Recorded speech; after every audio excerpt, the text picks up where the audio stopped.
being in combat, you experience the worst of humanity. All right. And because you experience the worst of humanity, it pulls the veil off and you no longer care about the facade. You get raw about it because you've seen the extreme. Burning Man is the opposite of that. It is also extreme, but it is the very best that humanity has to offer. You're not going to experience anything more stimulating, more accepting, more exciting than Burning Man. Because everybody there has coalesced and converged on this area to express their art and their love for the celebration of the human experience.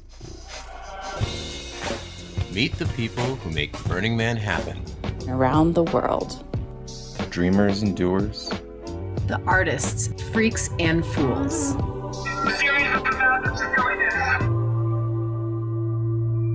Burning Man Live.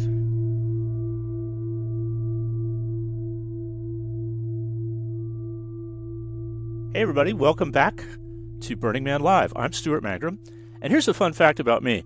People often act really surprised when they find out that I spent 8 years in the United States Air Force. I don't know what it is, but people just assume that a 30-year burner like me must be some kind of tree-hugging, bleeding-heart, gun-hating liberal who would never do service for his nation's flag. And that is just not the case in my case. And honestly, if I look back on my time with Burning Man, there's a whole lot of us out there. You may not know this, but Burning Man's founder, Larry Harvey, did a stint in the Army during the Vietnam War. His co-founder, Michael Danger Ranger, was a Navy man. J.D. Bogman, who set up our first gate in Black Rock City, was an Army man. And if you look around, there's a lot of us. I guess if we had the event a little bit later in the year, we could have a Veterans Day parade and call attention to this, but these people are quietly serving the Burning Man community in pretty much every volunteer department, particularly Rangers. Why do you think they picked khaki? Come on. Emergency services, DPW. We have veterans who are artists. So anyway, I'm here to learn more about this. I've got lots of my own stories to tell, but I'm just really curious about some other people's experience as veterans coming into the Burning Man community, particularly those who maybe have a little bit more recent or direct experience of the military life. And I just wanted us to share some stories about whether it was easier or harder as a military veteran to join the community, whether you felt welcomed and appreciated, whether the experience had any extra meaning to you because of your background. We're just going to go through some of these stories of Burning Man with a few of my friends who also serve the country. Let's just start by kind of going around the table and introducing ourselves with a little quick service bio. I'll start. I'm Stuart Mangrum. I did 8 years in the United States Air Force, 1979 to 1987. Highest rank served was E6, technical sergeant. My job, I was an airborne cryptologic linguist, Mandarin Chinese, and I flew 125 strategic reconnaissance missions during the Cold War over pretty much all of the Asian landmass. And then I went to Burning Man. My name is Sam Williams. I joined the United States Marine Corps in 1999. First time I ever got on a plane was to go to boot camp. I was a very poor farm kid from northern Michigan. I served 13 years, so I got out in 2012. I deployed 4 times to Iraq. I was a 0311 infantryman, and all the lovely things that come along with that as far as what my job was when I was over there. Stories upon stories, whatever is germane and pertinent, I will share with you guys. Highest rank served was sergeant, and last year was my first burn. My name is Ray Christian. I served in the Army for 20 years. I was a paratrooper for most of that time. I'm an infantryman too, Samuel. A couple of years in Korea. I did combat patrols on the demilitarized zone with the 2nd Infantry Division. Served in Grenada, Desert Storm. Served with the 82nd Airborne Division 3 different times. Was in Germany for about 3 years, Sinai Desert, in Egypt for 6 months. Also the first Gulf War. Samuel, what you were saying about the first time you've been on a plane? The first time for me on a plane was when I jumped out of the plane. I went to airborne school. My first 5 times on an airplane was jumping out. I didn't know what the hell an airplane was. The thing that struck me about that was it made noise. I'm seeing wires and hydraulic stuff moving. I didn't know that's what a plane was supposed to sound like. And I can remember on that first jump, we seen some like oil leaking from something. It was go, what's that? Is that like normal? We didn't know. Anyway, that's my military background. I retired after 20 years served in combat. Ray, I got to ask, was this airplane on fire? Because as far as I'm concerned, that's the only good reason to jump out of an airplane. Hey, man. Well, different training, different backgrounds. Oh, they were paying us a whole $55 extra a month. Ooh, Jump pay, huh? look at that. Ooh, boy. Nice. You know what I could do with that? Wouldn't sign up for that. Yeah, see, the thing was, I grew up, in the South, Protestant work ethic, the whole idea about I don't mind being the devil's workshop, stuff like that. I can remember telling the recruiter, listen, I want to make some money. Give me the hardest job the Army got. And they did, too. Not even. Wrong. And I stayed Right. in the infantry. 20 years and a Bronze Star later, I'm sure we got some stories to share. Right. So, Sam, tell me about your arc from getting out of the Marine Corps and getting to Burning Man. What was that journey like? The arc is an absolute disaster. For lack of better terms, it's a complete shit show. So, yeah, the assimilation from a warrior culture back into a civilian culture was wrought with wrong turns, missteps, mistakes, sub-tragedy level events, just complete misunderstandings. It was very difficult. When I got out, I came up to Northern California and I got into the trades. I remodel houses now. And I was fortunate to find myself doing that kind of work because the culture is very similar and the work ethic is also very similar to what I experienced in the Marine Corps. So I found a home there in that I didn't have to walk on eggshells too much when I spoke with people. And then there was a direct result for my physical labor. So I got edification every day by building things, which is very familiar to me. If I was working in an office someplace, looking at a computer screen and, however many reports I filed or things I shipped or whatever it was, made a company a little bit more money, but I didn't really see or feel the direct result of that, I would have gone crazy. Idle hands being the devil's workshop. If you don't understand your task and your purpose at the same levels, it's really easy to just kind of veer off into some crazy idea of what you should or should not be doing, which is where a lot of us veterans go wrong. We wind up in this disgruntled locking horns with the people around us because it's hard for us to identify and operate within a system where a civilian has been brought up to learn and to say, okay, I do what I'm told. There's a hierarchy here. And I don't question things. I just do my job every day, go home every day, and I get my sense of value from my home life and from the people I surround myself with. Where I'm from, it's a lot more about, I get my sense of value from how effective I am at my job. So just to make me a cog in a wheel after doing what I've done, it's real easy for me to get disillusioned, disenfranchised, disgruntled, all the disses, and then try to operate and function within that system is very, very difficult for me. So I made all those mistakes, all the classic mistakes that you could ever make. And the ironic thing about it is that if you were a friend of mine and I was advising you, I would be able to advise you not to make all the mistakes that I willfully walked right into. Yeah, I always make the joke, if you've ever seen the movie, It's a Bug's Life, where there's this bug zapper and there's this little fly flying towards the bug zapper, and all of his friends are saying, don't do it. He goes, it's just so beautiful, and then he gets killed. He can't help himself, and that's really very much how I felt. No, Harry, no! Don't look at the light! I can't help it. It's so beautiful.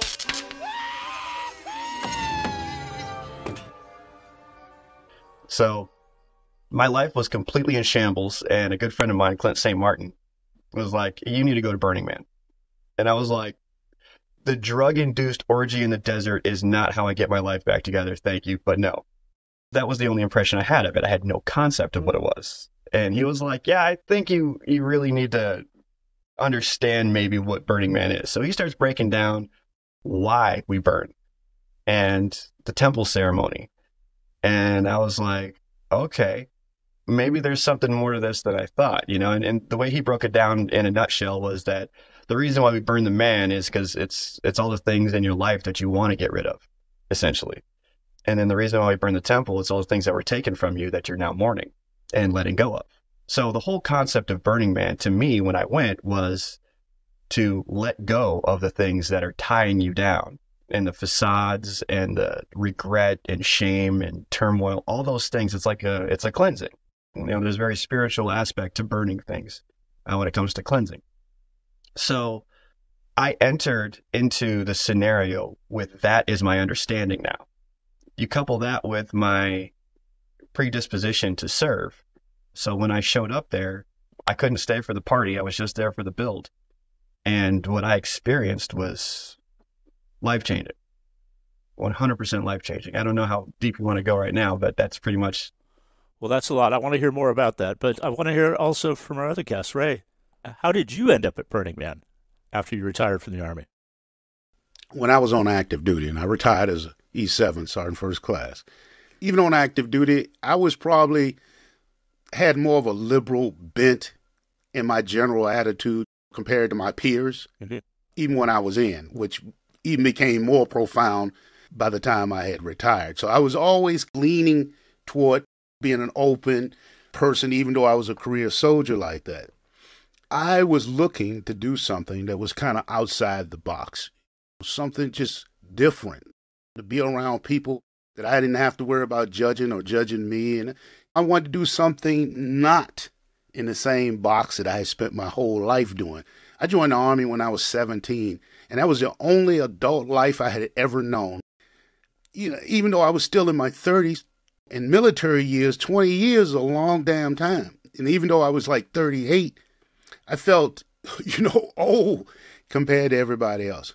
So the thing about Burning Man is when I went unexpectedly, and see, I have severe post-traumatic stress disorder, 100% disabled because of that. And so I have lots of triggers in my normal life anyway. And this was so different for me. I was wanting to do this thing. When I went, initially, I had 3 triggers right away that I didn't think that I would have. And one of them was when I started smelling the playa dust and just the sound of people in the distance, banging on things, moving stuff. That sound immediately took me back to the war. When we were staging operations, preparing, I remember that sound, the smell of it, the just real distant sounds you hear in the desert. But the weirdest one of all was at night. With all those beautiful lights, you're thinking, what in the hell of military could you get out of that? Well, during the first Gulf War, I can remember the first time in my whole career seeing the real weight and the magnitude of the military. You don't get to see all that stuff most of the time. Even if you're in combat, you don't know about the whole theater of operation. I remember standing on top of this armored vehicle and looking left and right as far as I could see. Nothing but armored vehicles. I'd never seen anything like that before. And here's the connection to Burning Man. At nighttime, the units in front of us had lights. Say one battalion would be green, one battalion would be red, one battalion would be blue. And so the blue battalion, their Alpha company would be like a blue X. Bravo company might be a blue O. The next battalion is red. From the rear looking forward, it looked like a giant damn Christmas tree had fallen down in the desert. And I can remember during the operation, I was thinking to myself, damn, if this wasn't combat, this would be beautiful. And it's so weird to tell that to people because the part people don't want to say is, sometimes combat can be fun. Fun in that you see shit, if you like seeing stuff blow up and fireworks. And I had that thought, and it seemed so counterintuitive to the people who were around me because I was so focused on it. And then, what are you thinking, Ray? I said, man, it reminds me of the Army. What? What are you talking about exactly? So I had that feeling every night. I kept saying that to people, and nobody got, like, people are nice, they're loving, they're kind. What are you talking about? That was my memory, and it stuck to me. It is comparable to a large military operation in so many ways, isn't it? Yeah, the sounds of it, the smells. And living in field conditions, too. Mm-hmm. I want to go back to that, but first, let's drill into PTSD a little bit, because I was lucky enough to serve between the wars. I don't, but I grew up in a house. My father had it pretty severely. He was a World War II veteran, 63 bomber missions. He had the cold sweats and the nightmares. He couldn't watch fireworks, for instance, because they looked too much like flak. Right. Black Rock City does not seem intuitively like a place to go if you are triggered in that way. Sam, I know you were in some serious combat. You were in Fallujah, man. Yes. How do you reconcile those two things? How was Burning Man a safe or happy experience in that context? Safe or happy in the context in reference was Fallujah. I mean, maybe those aren't the words, but what I'm saying is, how did you not just get deeper into the shit by seeing all these triggers out there? Well, my PTSD manifests in a much different way than most. I am very, very fortunate that I'm kind of bred for that. I thrive in those types of conditions. So I don't have the traditional sense of what most people would identify as PTSD. So I don't get the nightmares. I don't get the cold sweats. I don't fly into a rage just uncontrollably for, one small trigger or anything like that. I was very duty bound, and I was very morally and virtuously, is that the word? Connected to what I was doing there. So for me, what I did was I snapped into deployment mode, is what I would call it, as soon as I got there, because, you hit the playa. We call it moon dust in Iraq, and I know Ray knows exactly what I'm talking about. There's a picture that somebody took of me when I'm working on setting up some of the shade screens, and it looks like I'm on a deployment. And I've shown it to all my guys from Fallujah and all the guys I've served with, and they're like, yeah, so what deployment was that? I'm like, that's Burning Man. And they're like, wait, what? How was that Burning Man? I said, well, you got to understand that it's almost exactly what it was like when we got dropped off in Iraq the first time. And it's kind of a funny story, but essentially, when we got to our AO, we were setting everything up, right? We're talking 2004, and we're out in the middle of the desert, guarding this little dirt clot of a ammo dump.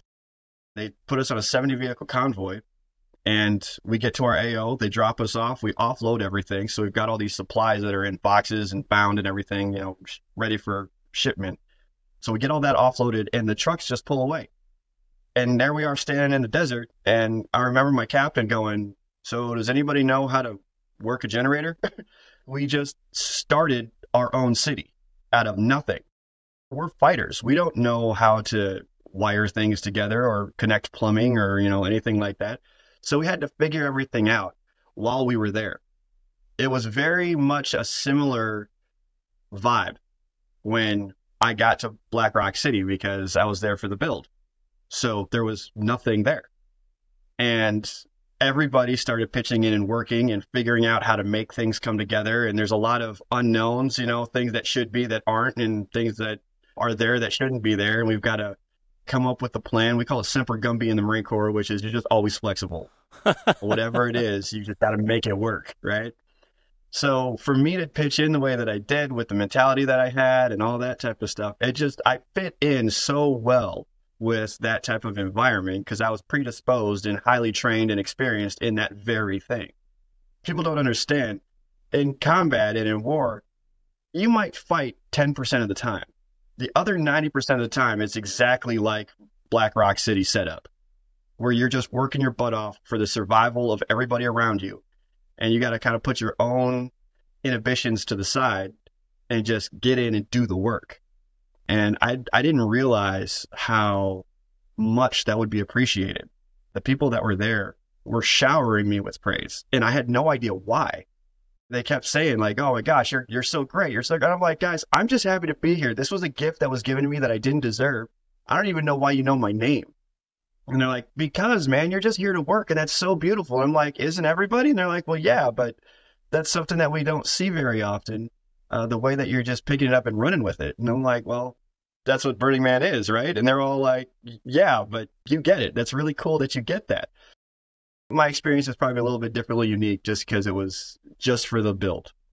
But I really, really appreciated the amount of humility that it took and the work ethic that it took to create the miracle that is Black Rock City every single year. And that's what got me hooked on Burning Man, to be honest with you. I don't know if that answered your question or not, though. And every good question leads to more questions. I mean, what are those survival skills? I know what they were for me, and honestly, going through Air Force Mountain Survival School was my first transformative experience. I learned a whole lot about myself. Yes. I learned a lot about radical self-reliance, and I learned about communal effort, both of which I hadn't experienced a lot of growing up in Southern California. And so back in the old days, we went into it with, well, we wrote something called the Survival Guide, and we still call it that, even though it now has lots of other stuff in there. But it began with top line of Escape and Evasion School. It's like the number one most important thing you can have is a positive mental attitude, right? Right. If you have the attitude that it's going to be great, that it's going to work, then you've taken a huge first step. What other skills do you think that you brought with you to the playa that helped you shine there and step into leadership roles with a lot of people who really don't expect that or expect more to be provided for them, right? Right. So when you remodel a house, a lot of times, somebody will buy a house and it's completely dilapidated. There is no set of blueprints. You have to start deconstructing. I mean, we call it demo, but essentially you're deconstructing things to learn the language of the people that built it. So then you can translate that language into what you need it to be. So then you can add on and correct the things that have failed since they built in the first place.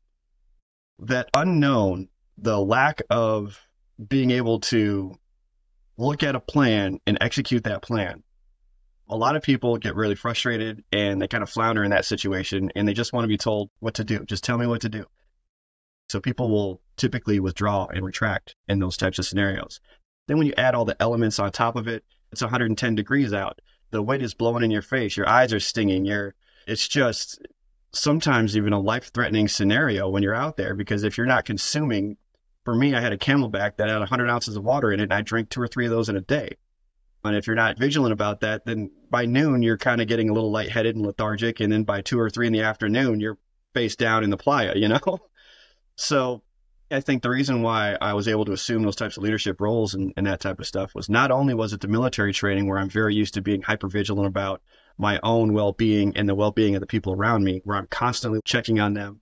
But then you add that skill set of remodeling where you just don't really know what you're going to do that day. You show up and you start solving problems and building solutions for those problems that you're solving.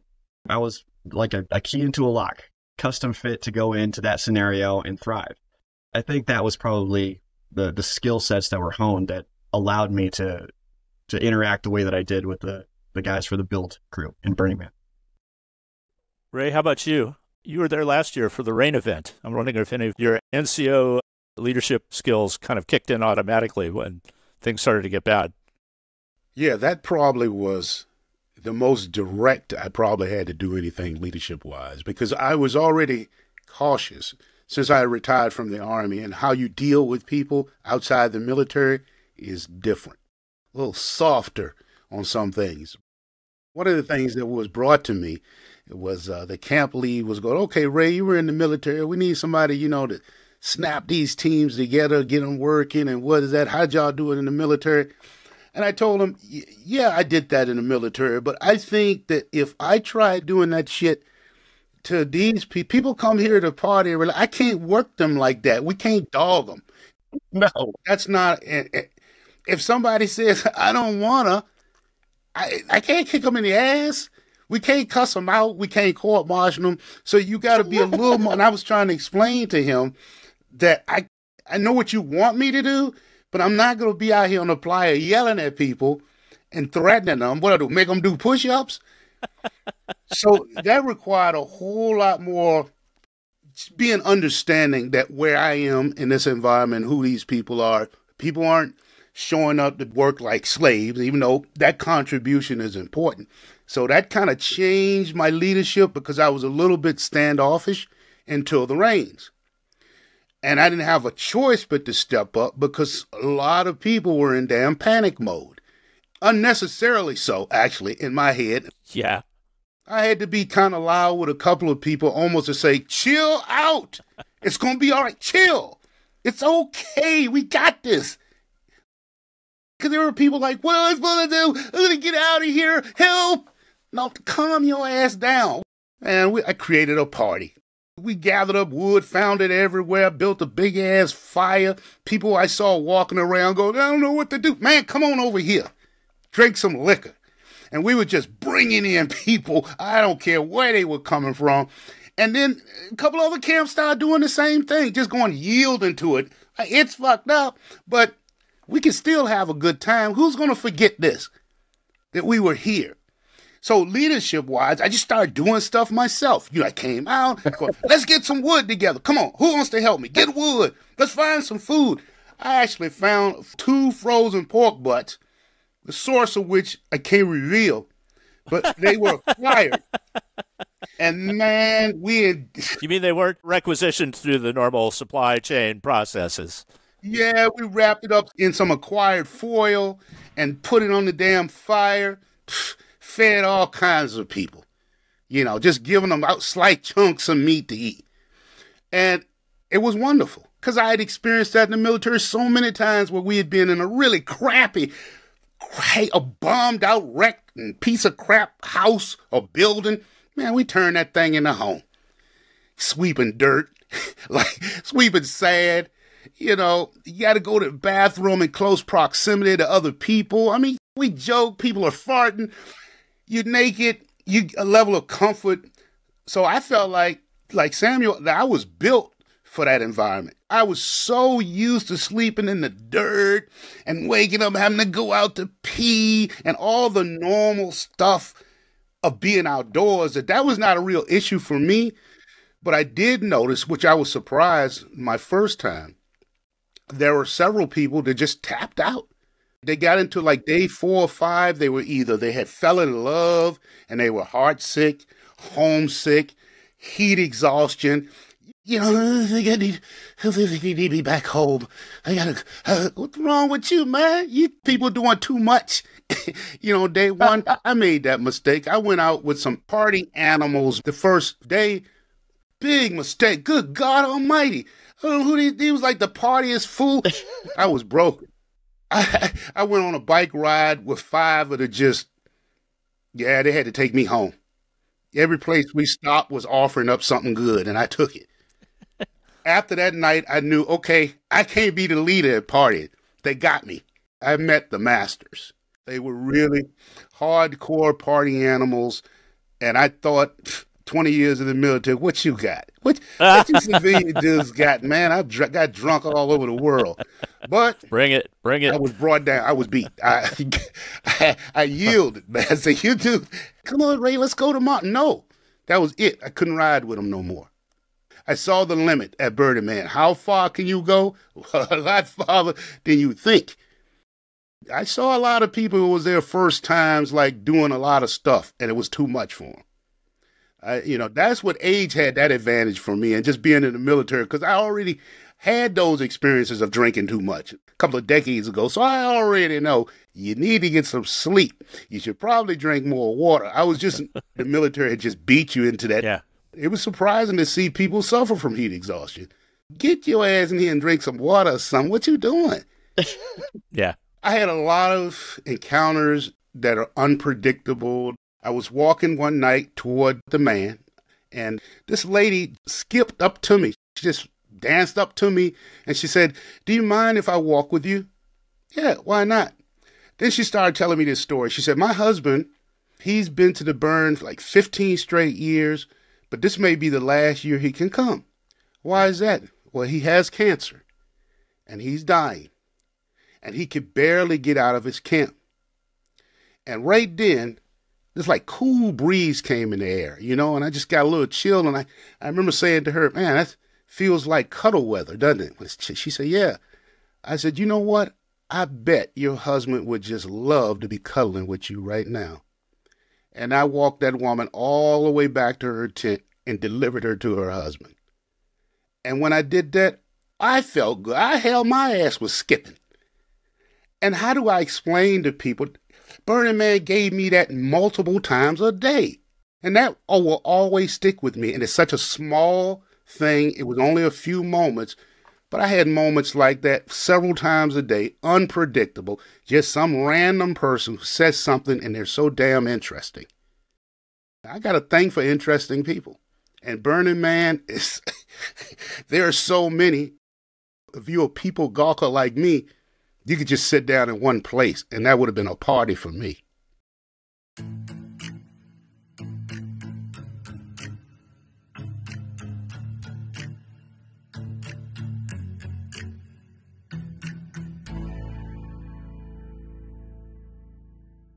Well, that also brings up the notion of there's a certain camaraderie that we know in the military and that I have experienced at Burning Man that are not really that different. In fact, I think back to my crew that I used to fly with. 40 years later, they're still some of my best friends, wherever they are in the world, because we were so goddamn close, looking after each other's asses all the time. The closest I've come to that outside of the inside of an airplane is at Burning Man in Black Rock City. I'm wondering if you guys have developed any close relationships like that. I probably met a dozen people who I will never forget.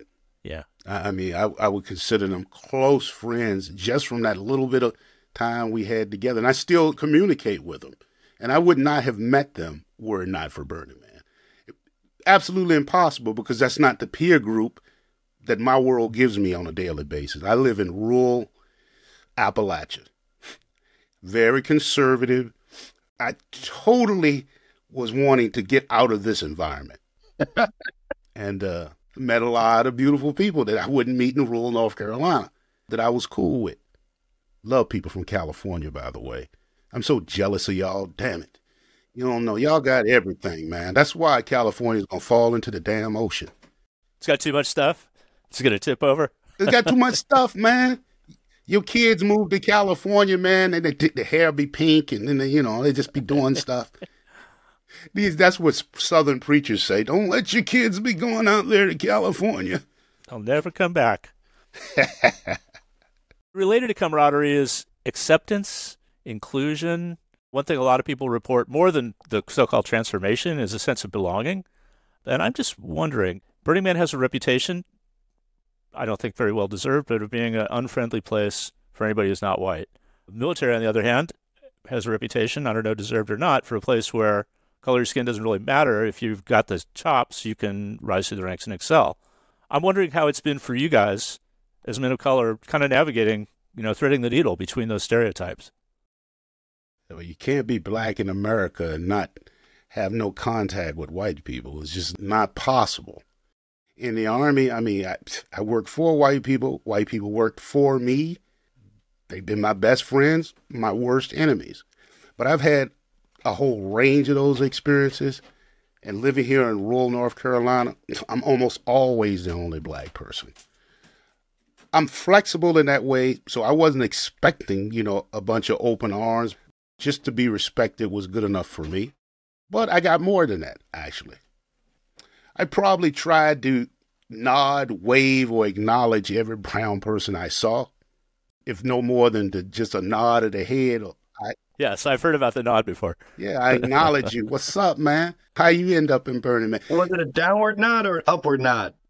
Yeah, yeah. That's right. That's a brown thing. What's up? I see you, but I ain't gonna say nothing. I ain't gonna put no pressure on you, while you with your white friends. I'm just gonna give you a little, because I don't know what your space is, You don't want you to feel uncomfortable. I don't want to blow nothing for you, man. Maybe you incognito or something. I did encounter some people in a group that I would say were way more conservative than I would have expected at Burning Man, but of no real consequence. But I heard things that are like just stuff that I would hear at home. Right. Not generally, but that sticks out in my mind of how unusual that encounter was this group of people who were way, way more conservative than I would have expected at Burning Man, but very isolated. That was just one group out of the 1,600. Right. There was one that came to my attention, and I went, I deal with this at home. I'm come to Burning Man to have to deal with anything. But nothing that had me like worried, looking over my shoulder, or I'm surrounded by racists. If anything, I had more people try to be friendly to me. They acknowledged that I was black, almost to the point of irritation. that happens here too. It's like, hey man, how's it going? What's up, buddy? Hey, bro. I'm good, man. I'm good.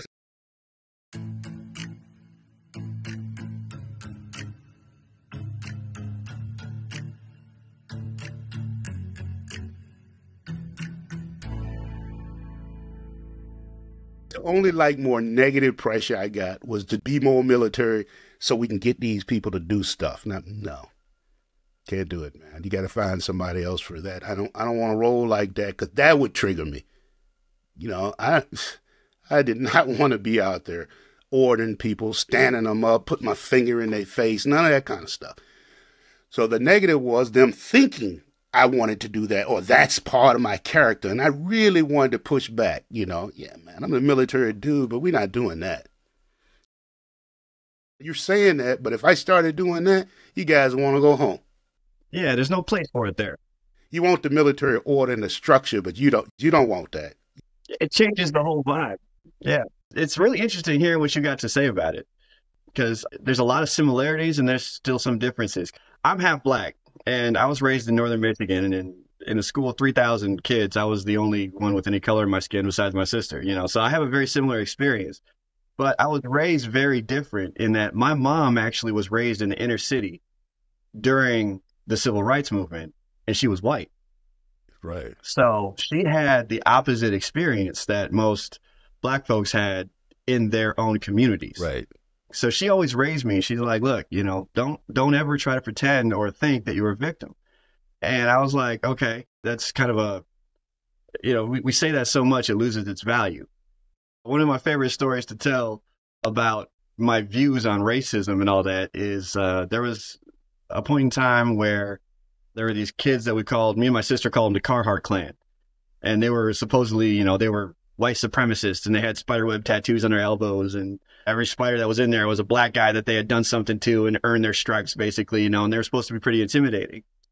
One day, two of them cornered me in school, and, it was clearly a racially motivated thing.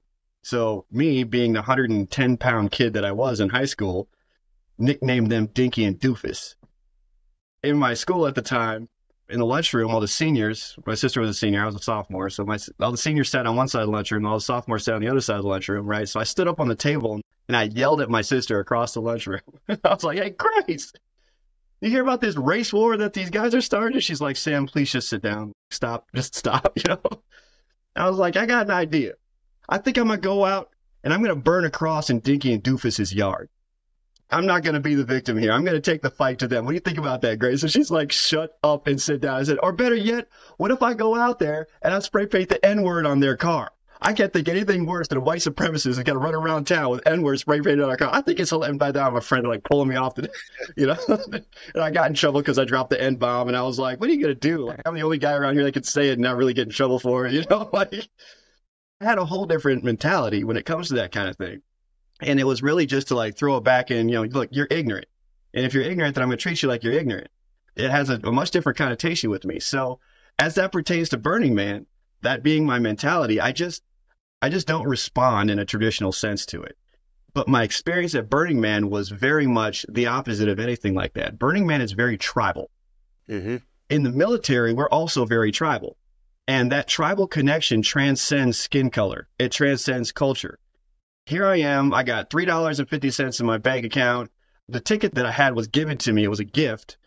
And I'm dealing with CEOs of Fortune 500 companies that are like, hey, we're taking your lead on this. And I'm like, why are you even, so they're like, time out, you don't understand. All right. This isn't about anything that we are outside of this. This is about us right here, right now. And our tribe needs you. So I don't care about your skin color. I don't care where you're from. I don't care how much money's in your account. What matters is you know how to do this. So we're going to get in line behind you and we're going to do this. And that was actually reinforced by Marion. I call her Mama Marion.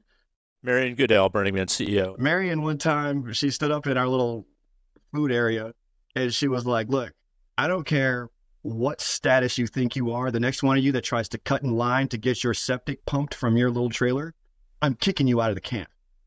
This is not a thing that's going to happen. Okay. You're in line just like everybody else, and we'll get to you when we get to you. Don't go thinking you're special just because you're something outside of this. What we are here is a tribe where we all work together. So figure that out. Yeah. And I was like, I love this woman. Good Lord, this is incredible. Because that essence and the sense of family and tribalness that's there was just so strong. And I appreciated it so much from that. Mm-hmm. All right. So if there are other vets out there on the fence, thinking of going, thinking about not going, heard shitty things about Burning Man, heard good things about Burning Man, if you could offer advice to a younger soldier self of yours, what advice would you give them? Come on out, man. It'd be the best tactical exercise you have ever dealt with in your entire life. I hope you have a kind of open-minded perspective. You'll see things that you don't normally see, but it's all good.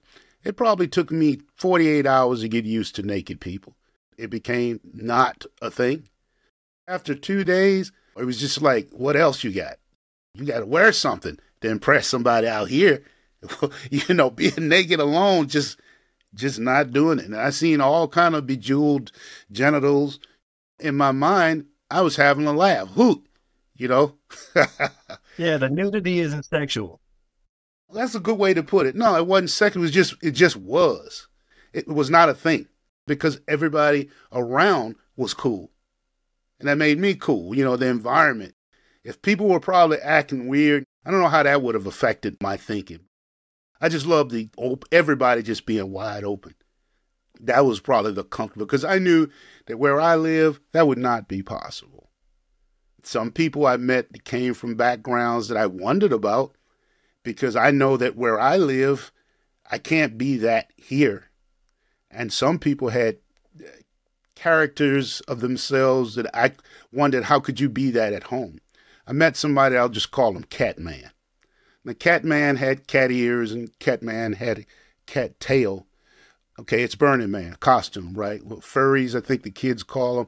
But Catman was a cat every day, 24 hours a day. He'd be meow, meow, scratching, reaching for them little balls all day, every day, all night. And I was thinking, he could be schizophrenic. But it's Burning Man, so you can't make judgments about people's psychology. But I was curious to know, like, how do you live in the default world? What is your job that you could be a Catman 24? But you know what? I didn't pose questions to people like that. And I met lots of people that I was going, what do you do in the Look, I got drunk with 2 psychiatrists. And I was, and I told them, who would have thunk it? Who would have thought this? Damn, the damn interesting people.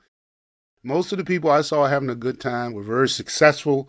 It was beyond age. Anybody that I saw were people who pretty much were accomplished in some form. Either they were artists or they were in business. Very interesting people. And some people I met that for sure, they don't function that way in the default world because they can't. So for them, it was an opportunity to be loose, no judgment. They couldn't do these things or be as loose at home. That kind of something you could bond around people about too, you know. What do you do? Sam, what about you? Any advice? Yeah, 2 things really. And one of them is to kind of hit on what Ray was talking about. Just speaking again from my own experience and the guys that I know. A lot of times you walk around in this world and you feel like people can't understand you. You feel separated, isolated, and that you can't really express who you really are. So you put this mask on so then you can try to be successful in what Ray calls the default world, or what we might call the real world, right? And in a place like Burning Man, that mask can come off. You are free to be who you are. For a lot of combat veterans, they're not going to want to do it because it scares them. The person who they were or are really, you know, they're convinced, I'm a beast. I don't know if I deserve happiness. I don't know if I could interact with an environment where if I see someone dressed like a cat, you know, or a dude in a dress, and I don't necessarily agree with that, how am I actually going to react to that? And is that going to be something where I put myself in a scenario where it's going to turn out to be a net negative thing? I just don't want to do it. What I would do is I would encourage you to come, because the environment there is love. Mm-hmm. It's acceptance. So you might feel that way, but then you also might find yourself in a conversation with that person and then find out that that person has an inexplicable acceptance and love for you. Mm-hmm. And they're helping you out, and you're learning things from them. So long as you can open your mind and be aware of it and receiving of it, that person they might change your life. It's a very real possibility at Burning Man that these people that we would typically judge on their face are extraordinary people. And that's a lesson not just at Burning Man, but you can take that into the real world and say, I understand that I have these thoughts, I have these reactions, I have these presuppositions and beliefs and this modus of operandi that I do on a daily basis. And that's how I just learned to get along. But going to a place like Burning Man is going to break all of that open, and it's going to challenge those things. Trust that the result is going to be beautiful, because it was so unexpected that it was going to be that beautiful for me. Yeah. I had no idea what to expect, but I didn't expect it to be that beautiful. The other point that I wanted to make is that being in combat, you experience the worst of humanity. All right. And because you experience the worst of humanity, it pulls the veil off and you no longer care about the facade. You're not willing to accept that you're supposed to work your 9 to 5, that you're supposed to have your white picket fence, that you do all the church boy answers for everything. Like if you disagree with somebody, do you really disagree with them, or do you kind of try to fluff the words and try to tiptoe around things like everybody else does? You get raw about it because you've seen the extreme. Burning Man is the opposite of that. It is also extreme, but it is the very best that humanity has to offer. The way I described it to a friend of mine was, it's the height of human experience. You're not going to experience anything more stimulating, more accepting, more exciting than Burning Man, because everybody there has coalesced and converged on this area to express their art and their love for the celebration of the human experience. So if you feel like you're disenfranchised and separated and isolated because you've seen the worst of humanity and you've experienced the worst of the human experience, which is wholesale slaughter, Burning Man is the other side of that spectrum. And it's going to break you. It's going to shatter a lot of the belief systems that you have. You'll be breaking down, crying, and hugging people that are dressed like a cat. Yes, man. And they're going to be there for you. Yes. And you're going to walk away from it going, I've had it wrong this entire time, and I'm ready to change, and I'm never going to be the same. You'll love it. You will love it. Thank you guys for showing up. I really, really appreciate your time. Dr. Ray Christian, Sam Williams. We'll see each other on the flyer then. Huh? Sounds good. I look forward to it, Ray. Thanks again, Stuart. I really appreciate it too. You have been listening to Burning Man Live. It is the one and only authorized podcast of the Philosophical Center of Burning Man Project, made possible by lots of gifts of love from lovely people, occasional gifts of money at donate.burningman.org. Thanks to everyone who put the show together. Thanks, Larry. See you next time.